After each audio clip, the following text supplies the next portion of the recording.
జై శ్రీమన్నారాయణ.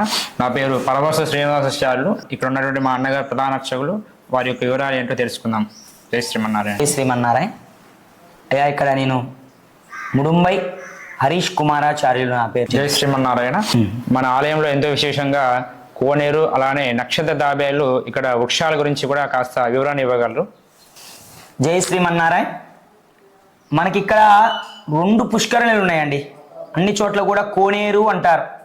కోనేరు అంటే కోవెలలో ఉండే నీళ్లతోని కూడిన ఆలయంలో ఉండే పూజా విధానానికి కోనేరు అనే అర్థం దానికి. కానీ ఇక్కడ పుష్కరిణి అని ఎందుకు వచ్చిందంటే స్వామివారికి విశేషంగా క్షేత్ర వైభవం ఉంటుంది. ఇప్పుడు మన క్షేత్రంలోనే పుష్కరణలు ఉంటాయి.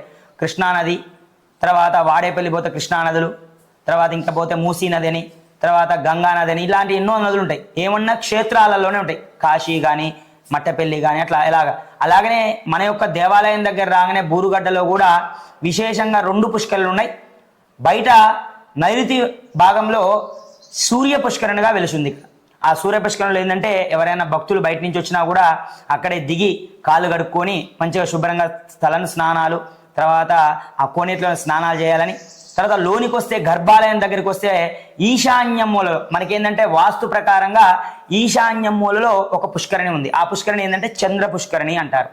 ఏంటంటే ఇది స్వామివారి యొక్క నిత్య కైంకర్యములు, అంటే స్వామికి ప్రసాదాలు, అభిషేకములు, స్వామివారికి లోన చేసే అర్చనలు, మనం చేసుకునే తీర్థము అన్నీ కూడా ఆ స్వామివారి చంద్ర పుష్కరిణి వాటరే వాడతాం, తీర్థమే వాడతాం అనమాట. అలాగే సూర్య పుష్కరిణి నైరుతి మూలలో ఉంది, చంద్ర పుష్కరిణి ఈశాన్యం మూలలో ఉంది. మరి నైరుతి మూలలో నీళ్ళ ప్రవాహం అనేది ఉండకూడదు. కానీ ఇక్కడ ఏంటంటే అమ్మవార్లు 3 ఉన్నారు. ఎవరెవరున్నారయ్యా అంటే భూవరాహ స్వామికి భూదేవి అమ్మవారు, లక్ష్మీ నరసింహస్వామికి రాజ్యలక్ష్మి అమ్మవారు, మన వేణుగోపాల స్వామికి గోదాదేవి, ఆండాలమ్మ తల్లి, రుక్మిణీ సత్యభామ. స్వామివారి కంటే ఎక్కువ కూడా అమ్మవార్లే ఉన్నారు. కాబట్టి అమ్మవార్లు ఏంటంటే శక్తి స్వరూపులు అంటారు. కాబట్టి నైరుతి మూలలో అట్లా ప్రవాహించాలని చెప్పి వాస్తు సిద్ధాంతం ప్రకారం చెప్పారు. కాబట్టి మనకి 2 పుష్కరంలా ఉన్నాయి. తర్వాత ఇక్కడ వృక్షాలు వచ్చేసి మనకి ఉసిరి చెట్టు ఉంది. ఏంటంటే కార్తీక మాసంలో ప్రతి ఒక్క పూజా కార్యక్రమంలో మనం ఉసిరి చెట్టు కింద చేయాలి భోజనం. కార్తీక దామోదరుడా అని చెప్పి అనుకుంటూ ఆ ఉసిరి చెట్టు కింద భోజనం చేయాలని చెప్పి ఇక్కడ విష్ణు ఆలయంలో 2 ఉసిరి చెట్లు మనకు వచ్చేసేసి వాయువ్య మూలంలో ఒకటి ఉంది, ఈశాన్యానికి దగ్గరలో అంటే ఆగ్నేయ మూలంకి వాయువ్యానికి ఈశాన్యానికి మధ్యలో ఒక ఉసిరి చెట్టు ఉంది. అలాగే మనకి నైరుతికి ఉన్న మధ్యలో వాయువ్యం మధ్యలో ఒక ఉసిరి చెట్టు ఉంది. తర్వాత దేవగన్నేరు చెట్టు, తర్వాత పారిజాత వృక్షం. మనకి పారిజాత అపహరం అని చెప్పి 9వ తరగతి 10వ తరగతిలో వస్తుంది. ఆ పారిజాత వృక్షము ఆ కృష్ణుడు సత్యభామ కోసం అలిగితే తీసుకొచ్చే ఆ వృక్షము మన అందరి ఇళ్లలో ఉంటుంది. కానీ ఎక్కడ ఏదున్నా మనం ఈ మధ్యలో వేసుకుంటున్నాం. కానీ అది ఇక్కడ ఉన్న దేవాలయంలో మన బూరుగడ్డ క్షేత్రంలో సుమారుగా 978 సంవత్సరాలు ఉంది ఆ చెట్టుకి. ఇంకా దాన్ని మనము పురాశాఖ వాళ్ళ ఈ దేవాలయం పురాశాఖ వాళ్ళ కింద ఉంది కాబట్టి దాన్ని బెరడు తీసుకుపోయి అయ్యా ఇంకా 1100 అంటే గుడి కట్టించినప్పుడే ఇది వేశారు అని చెప్పి చెప్పడం జరిగింది. ఇప్పటికి కూడా అది ఎండిపోవడం అనేది జరగలేదు. మనకి ప్రతి కార్తీక మాసంలో చాలా విశేషంగా అక్కడ ఎర్రటి పూలు పడుతుంటాయి. ఆ పూల స్మెల్కి పాములు వచ్చి అంటే నాగదేవతలు వచ్చి పండుకుంటారు అక్కడ విశేషంగా.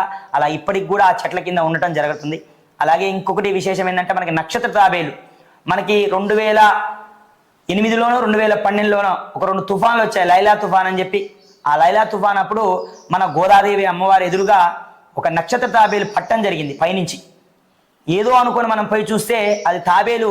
ఎక్కడైనా తాబేలు అనేది నీళ్ళల్లో ఉంటుంది. ఉభయచర జీవులు బయట తిరుగుతాయి, లోన తిరుగుతాయి, కానీ ఎక్కువ శాతం నీళ్ళల్లోనే ఉంటాయి. కానీ ఆ తాబేలు పైనుంచి వర్షం నుంచి పడి అది ఒక ఎండ ప్రదేశం అంటే నీళ్లు లేని ప్రదేశానికి వచ్చి ఆగుంది. ఏందబ్బా అని చెప్పి చూసేసరికల్లా అది తాబేలు, నక్షత్ర తాబేలు. ఇక అప్పటి నుంచి ఆ తాబేలు ఇక్కడ ఉండటం జరిగింది. దాంతో పాటు ఇక్కడ నక్షత్ర తాబేలును చూసి కొంతమంది ఈ నక్షత్ర తాబేలుని ఇప్పటి వరకు మనకి 7 తాబేలు ఉన్నాయండి ఇక్కడ నక్షత్ర తాబేలు. మిగతా 6 తాబేళ్లు కూడా ఒక్కొక్కరు ఒక్కొక్క ఊరి నుంచి అదేందో మాకు ఒక దేవుడు ఇచ్చినట్టే వరంగా ప్రతి దిక్కు నుంచి 6 తాబేళ్లు కూడా వచ్చి ఇక్కడ ఉండడం జరుగుతుంది. ఇప్పటి వరకు ఈ దేవాలయానికి నక్షత్ర తాబేళ్లు 7 ఉన్నాయి. అయితే మనకి మీకు నక్షత్ర తాబేళ్ల వల్ల విశేషం ఏంటంటే ఈ నక్షత్ర తాబేళ్లు మనకి భూమి మీదనే ఉంటాయి. ఎట్టి పరిస్థితుల్లో నీళ్ళని అనేది ముట్టుకోవడం జరగదు. ఇది ఇంకో విశేషం ఏంటంటే ఇవి ఓన్లీ టమాటాలు, తర్వాత ఎర్రటి పూలు అంటే గులాబీలు కానీ మందారాలు కానీ తినడమే జరుగుతుంది. బెండకాయలు ఇంతవరకే తింటాయి. అవి వేరే రకంగా ఏవి ఉండవు. ఇక ఉన్న ఇప్పుడు తాబేళ్ళు మాకు విశేషంగా ప్రతిరోజు కూడా దేవాలయం చుట్టూ ప్రదక్షిణ చేస్తాయి. మన నిజ రూపానికి ఇక్కడ స్వామి ఉన్నాడు అని చెప్పడం కోసం ఆ నక్షత్ర తాబేలు చుట్టూ ప్రదక్షిణ చేసి యథాప్రకారంగా వాటి యొక్క లైన్లో ఉంటాయి. ప్రతిరోజు కూడా దాన్ని చూడటానికి 100 మంది జనాలు వచ్చి ఇక్కడ విశేషంగా నక్షత్ర తాబేలు చిన్నపిల్లలు వచ్చి చూడటానికి విశేషంగా నక్షత్ర తాబేలును ఒక ఉసిరి చెట్టు దగ్గర వేసి మనం విశేషంగా అందరికీ చూపెట్టడం జరుగుతుందయ్యా. జై శ్రీమన్నారాయణ.